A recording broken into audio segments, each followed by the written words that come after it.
Hello everyone. Swami Vivekananda महाविद्यालय के YouTube channel पे आप सभी का स्वागत है। पिछले वीडियो लेक्चर में हमने देखा था कि आवेशों के निकाय के लिए कुल ऊर्जा का मान कितना है, कुल स्थितिज ऊर्जा का मान कितना है, total potential energy of the system of charges. आज हम बात करेंगे कि कोई स्फेयर है हमारे पास, कोई गोला है, उस गोले को आवेशित करने के लिए वैद्युत स्थितिज ऊर्जा कितनी होती है, या किसी भी गोले को आवेशित करने के लिए आवश्यक वैद्युत स्थितिज ऊर्जा कितनी होती है, ये हम देखेंगे।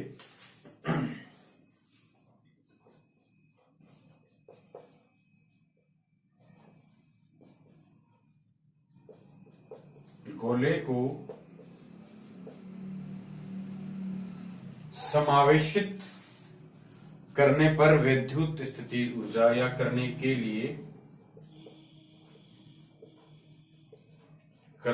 लिए स्थितिज ऊर्जा यानी potential energy required to build a uniformly charge sphere.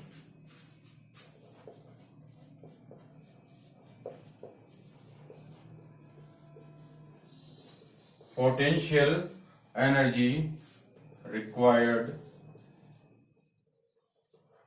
to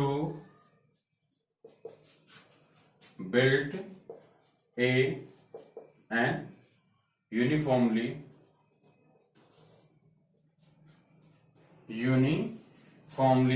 charged sphere।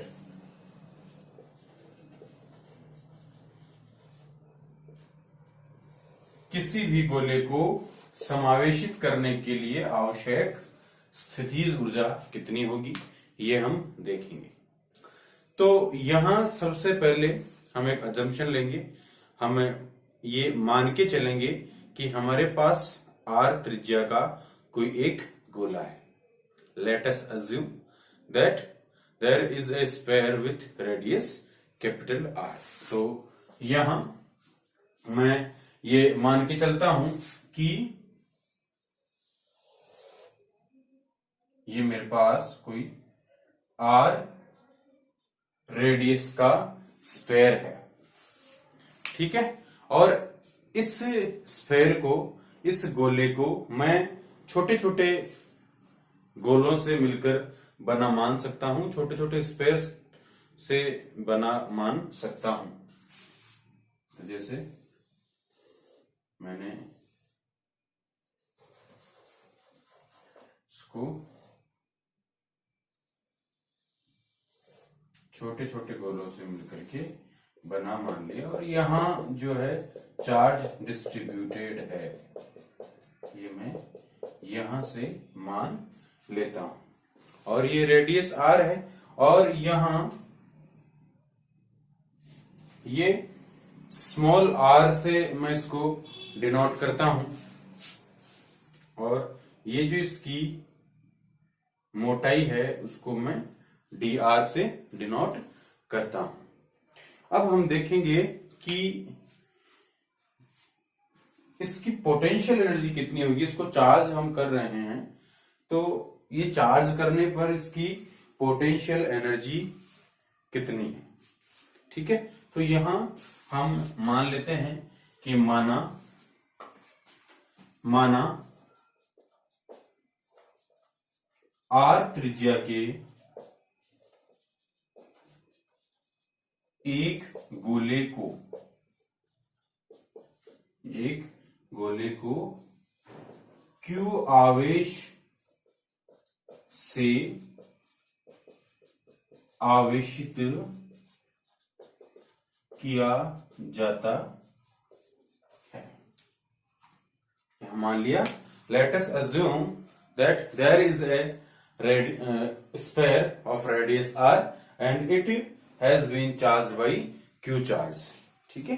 इसको क्यू आवेश से हमने चार्ज किया है। तो अब यहां हम देखेंगे चार्ज डेंसिटी, आवेश घनत्व हम देखते हैं। आवेश घनत्व, या इसको हम कहें charge density rho, charge density rho. तो इसका फॉर्मूला होता है हमारे पास चार्ज अपॉन वॉल्यूम, आवेश बटे आयतन, चार्ज अपॉन वॉल्यूम। तो यहां रो इक्वल टू चार्ज हमारे पास क्यू है, और कोई भी स्फेयर है तो उस स्फेयर का वॉल्यूम क्या होता है 4/3πr³। कोई भी स्फेयर है, उस स्फेयर का वॉल्यूम होता है 4/3πr³। क्योंकि यहां रेडियस हमने कैपिटल आर से डिनोट करी है, तो यहां हम रेडियस कैपिटल आर की फॉर्म में ही लेंगे। तो यहां रो इक्वल टू यहां हो जाएगा 3q/4πr³, विच इज और इक्वेशन नंबर 1। 3q/4πr³। अब चूंकि मैंने यहां ये माना है कि ये जो स्पेयर था ये छोटे छोटे स्पेयर से मिलकर के बना है, छोटे छोटे अल्पांशों से मिलकर के बना है, जिनका सेंटर एक ही है। ठीक है, एक ही सेंटर है, तो इससे मिलकर के बना है। तो इस पूरे स्पेयर को हम चार्ज करेंगे, तो चार्ज करने के लिए हमने इसको छोटे छोटे उसमें अल्पांशों में मिलकर के हमने इसको बना हुआ मान लिया। अब हम बात करते हैं कि जो छोटा स्फेयर है हमारे पास, ये इसकी रेडियस स्मॉल आर है। इस स्मॉल आर वाले गोलीय कोश या जो छोटा सा गोला है, इस गोले में आवेश कितना होगा? What is the value of charge of sphere which have the radius of small R. ठीक है, तो यहां हम लिखेंगे कि आर त्रिज्या वाले गोले में आवेश, आर त्रिज्या वाले गोले में आवेश, इसको हम स्मॉल क्यू से डिनोट करते हैं। और ये क्या होगा? ये charge density multiply by the इस गोले का वॉल्यूम। ठीक है, तो यहां हम लिखेंगे charge density multiply volume of sphere, यानी आवेश घनत्व गुना गोले का आयतन। इस गोले की बात कर रहा हूं, छोटे वाले आर त्रिज्या वाले गोले की। तो यहां Q इक्वल टू यहां हो जाएगा रो मल्टीप्लाई 4/3πr³। यहां रेडियस हमने स्मॉल आर से रिप्रेजेंट करी है। क्यों? क्योंकि मैं इस छोटे वाले गोले की बात कर रहा हूं। अब यहां से हम देखेंगे कि हमारे पास रो की वैल्यू है, तो ये रो की वैल्यू हम यहां रिप्लेस कर देंगे। हम देखते हैं हमें क्या मिलता है। जब मैं ये रिप्लेस करूंगा तो हमारे पास इस स्मॉल आर रेडियस वाले गोले के लिए चार्ज की वैल्यू मुझे मिल जाएगी। तो हम यहां लिख देंगे समीकरण 1 से मान रखने पर। समीकरण 1 से मैं वैल्यू पुट करता हूं, तो Q इक्वल टू यहां 3q/4πr³ मल्टीप्लाई बाई 4/3πr³। ये मेरे पास आ गई। तो यहां मैं देखता हूं कि 4 से मैं 4 कैंसिल आउट कर सकता हूं, पाई से पाई कैंसिल आउट कर सकता हूं, 3 से 3 कैंसिल आउट कर सकता हूं। तो यहां अगर मैं Q की वैल्यू देखूं तो Q की वैल्यू यहां पे capital Q r³ upon r³ मुझे यहाँ पे मिलती है, जिसको मैं इक्वेशन नंबर 2 से रिप्रेजेंट करता हूं। इसको इक्वेशन नंबर 2 से मैं रिप्रेजेंट कर देता हूं। अब यहां हम ये मानते हैं कि जो आर त्रिज्या का गोला था, स्मॉल आर त्रिज्या है, इस गोले के सरफेस पे पोटेंशियल कितना होगा, विभव कितना होगा। यानी यहां हम लिखेंगे चूंकि आर त्रिज्या वाले गोले के पृष्ठ पर विभव that is phi equal to K, और चार्ज की वैल्यू क्या थी हमारे पास, Q, K Q upon R, K Q upon R. पृष्ठ की बात हो रही है तो यहां ये अपना सेंटर है, ये गोला है, तो ये डिस्टेंस यहाँ पे आर, तो के क्यू अपॉन आर, यहाँ पे विभव का मान हो गया। अब हम यहाँ पे बात करेंगे कि Q की वैल्यू मेरे पास यहां दी हुई है, तो मैं यहां से इक्वेशन 2 से Q की वैल्यू यहां पे रिप्लेस करता हूं।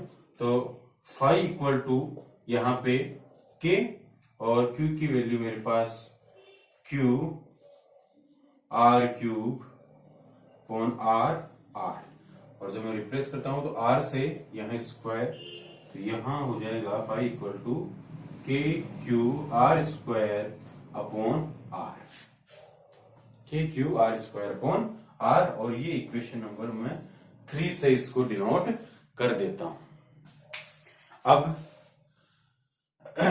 अब यहां पे हमने 2 से 3 अल्पांश माने थे, तो यहां ये आर रेडियस आर थी इसकी टोटल, यहां एक और था और यहां एक और स्क्वायर था, इस अंदर वाले स्क्वायर की हमने रेडियस आर ली थी, और ये जो डिस्टेंस है वो हमने डी आर से डिनोट किया था।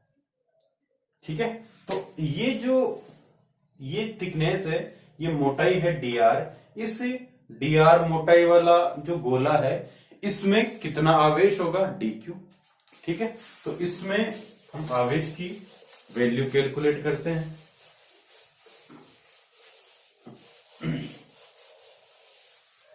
ओके, तो हम यहां लिख देंगे कि आर त्रिज्या तथा डी आर मोटाई वाले गोलीय कोश में आवेश, आर त्रिज्या तथा डी आर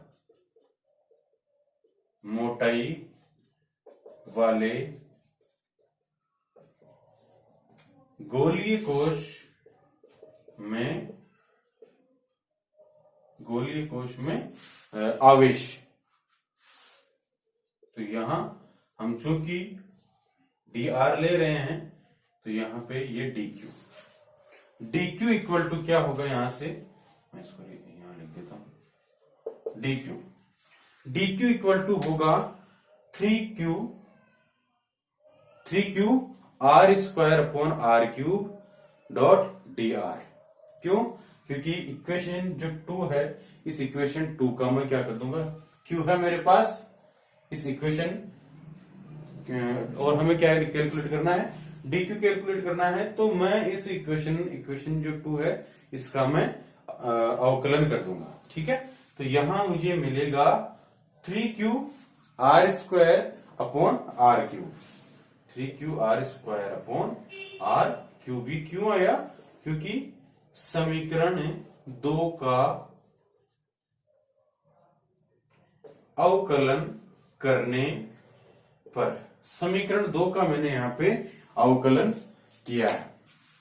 अब इसको मैं इक्वेशन नंबर 3 हो गया, इसको इक्वेशन नंबर मैं 4 से रिप्रेजेंट करता हूं।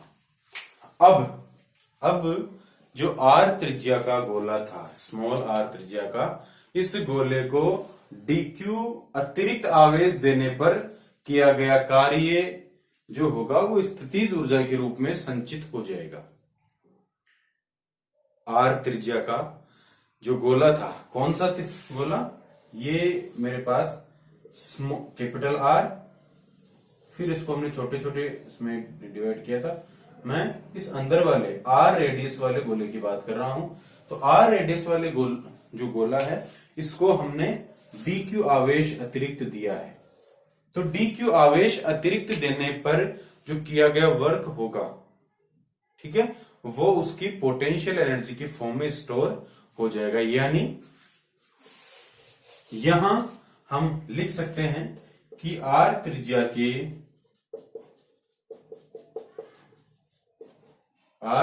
के गोले को डी क्यू अतिरिक्त आवेश देने पर किया गया कार्य उसकी स्थितिज ऊर्जा के रूप में संचित हो जाता है। उसकी स्थितिज ऊर्जा के रूप में संचित हो जाता है, यानी स्टोर हो जाता है।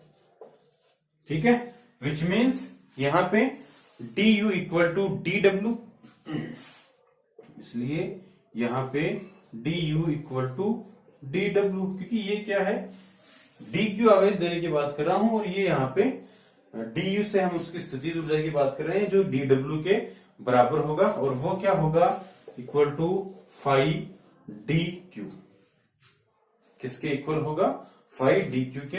यहां फाई की वैल्यू अगर मैं देखूं तो मेरे पास K Q R square upon R है, और डी क्यू की वैल्यू अगर देखूं तो 3q R square upon R cube है। मैं दोनों ही वैल्यूज यहां पे रिप्लेस करता हूं।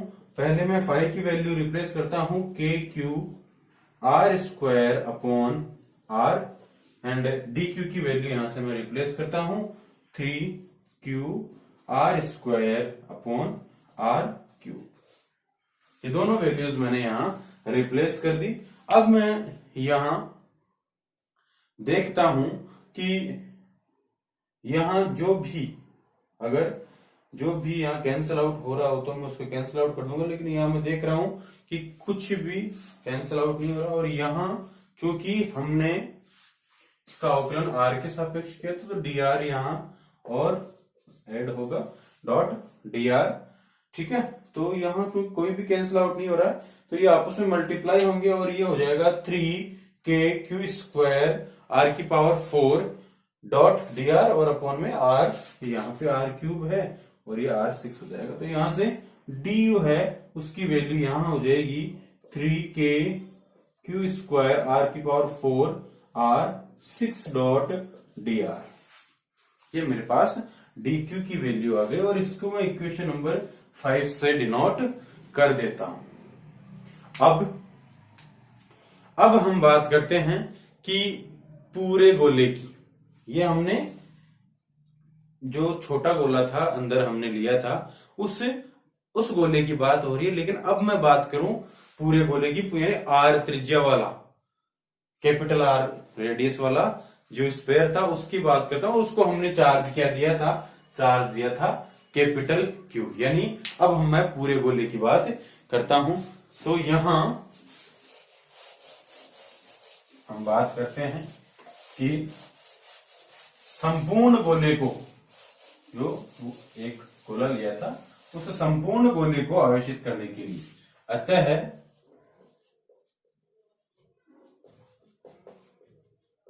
संपूर्ण गोले को क्यू आवेश से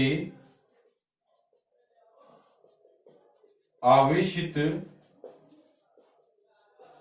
करने के लिए आवश्यक स्थितिज ऊर्जा, the potential energy required to do charge of a sphere by Q charge Q. तो यहां मैं बात करूंगा यू, और चूंकि जब हम किसी अल्पांश की बात करते हैं और संपूर्ण की बात करते हैं तो उसका हम समाकलन कर देते हैं। तो यहां मैं इसका समाकलन करूंगा, तो 3k स्क्वायर अपॉन R6 मैं बाहर ले लूंगा, और R4 जो है यहां का, इसकी लिमिट यहां से देखो 3k square upon R6 as a constant में इसको बाहर लेता हूं, और R4 डॉट dr का मैं समाकलन करता हूं 0 से लेके रेडियस क्या है, R है।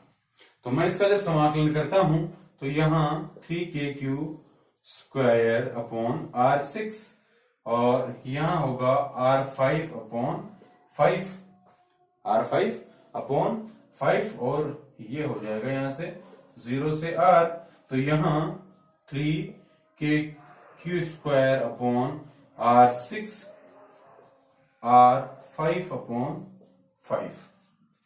तो यहां R5 से ये कैंसल आउट होगा, तो यहां क्या बचेगा 3 अपॉन 5 KQ स्क्वायर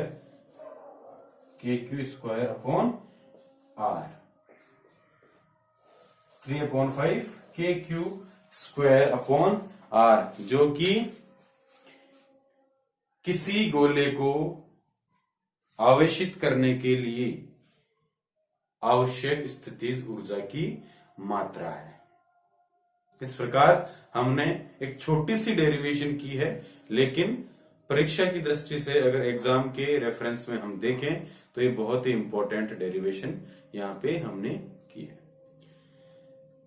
तो ये जो वैल्यू है U equal to, U means potential energy, और किसकी बात कर रहे थे, किसी भी गोले को आवेशित करने के लिए जो आवश्यक स्थितिज ऊर्जा की मात्रा है वो आवश्यक स्थितिज ऊर्जा की मात्रा हमने यहाँ पे कैलकुलेट करी।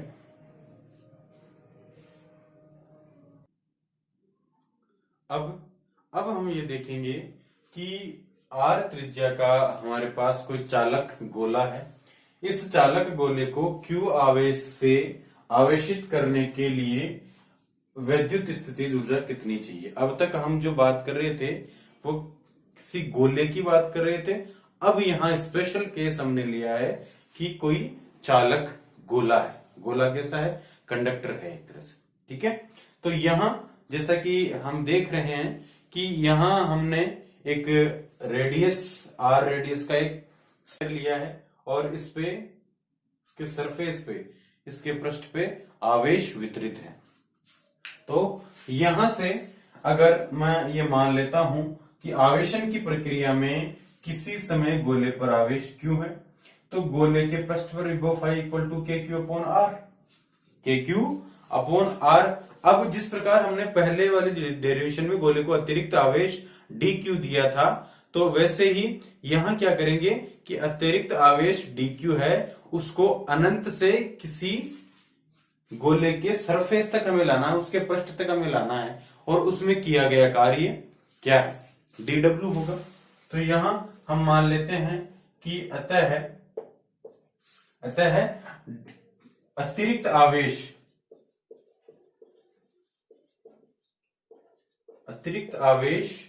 DQ को अनंत से गोले के पृष्ठ पर लाने में किया गया कार्य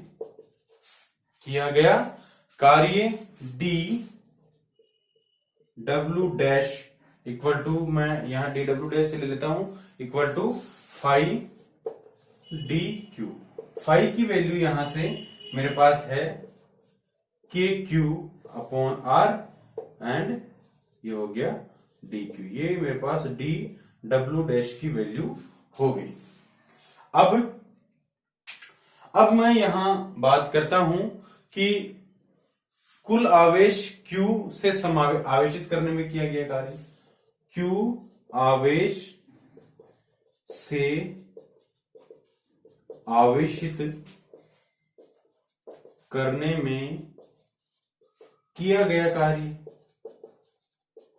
तो यहां Q आवेश से अगर मैं आवेशित करूंगा तो मैं इसका कुल कार्य की बात हो रही है, तो dW डैश है, तो मैं यहां पे इसका समाकलन कर दूंगा, W डैश इक्वल टू, और ये यहां हो जाएगा इसका इंटीग्रेशन 0 से कैपिटल Q की बात हो रही है, 0 से capital Q KQ upon R dot DQ। तो मैं इसको यहां इसका समाकलन करता हूं, तो W डैश इक्वल टू समाकलन करके मैं लिमिट अप्लाई करता हूं, तो मुझे मिलता है KQ स्क्वायर अपॉन 2r, या इसको मैं ऐसे भी लिख सकता हूं कि W dash equal to 1/2 k Q square upon r। इसका समाकलन किया तो W डैश की वैल्यू मुझे मिल गई। और हम ये जानते हैं कि किसी भी चालक को आवेशित करने के लिए किया गया कार्य उसकी स्थितिज ऊर्जा के रूप में स्टोर होता है। The work done of a sphere, work done by the charging of a sphere is store as a potential energy of that sphere. तो उस वर्क की वैल्यू यानी यहाँ पे जो U डैश होगा, U डैश इक्वल टू क्या होगा, W डैश के इक्वल होगा, यानी इसकी स्थिति ऊर्जा भी 1/2 के क्यू स्क्वायर अपॉन R हो जाएगी, जो कि चालक गोले के रेफरेंस में हम बात करते हैं। यहां से हमें क्वेश्चन मिलता है कि गोले को समावेशित करने के लिए आवश्यक स्थितिज ऊर्जा का मान ज्ञात कीजिए तथा किसी R त्रिज्या का कोई चालक गोला है उसके लिए स्थितिज ऊर्जा का मान कितना होगा। तो ये दो छोटी सी डेरिवेशन हमने यहाँ पे की है। अब नेक्स्ट वीडियो लेक्चर में हम देखेंगे कि इलेक्ट्रॉन की चिरसम्मत त्रिज्या कितनी होती है, the classical radius of an electron, और उसके बाद हम बात करेंगे डाइपोल एंड डाइपोल मोमेंट की। ठीक है, विद्युत द्विध्रुव एवं द्विध्रुव आघूर्ण, इन दोनों की हम नेक्स्ट वीडियो लेक्चर में बात करेंगे। Okay, thank you, best of luck.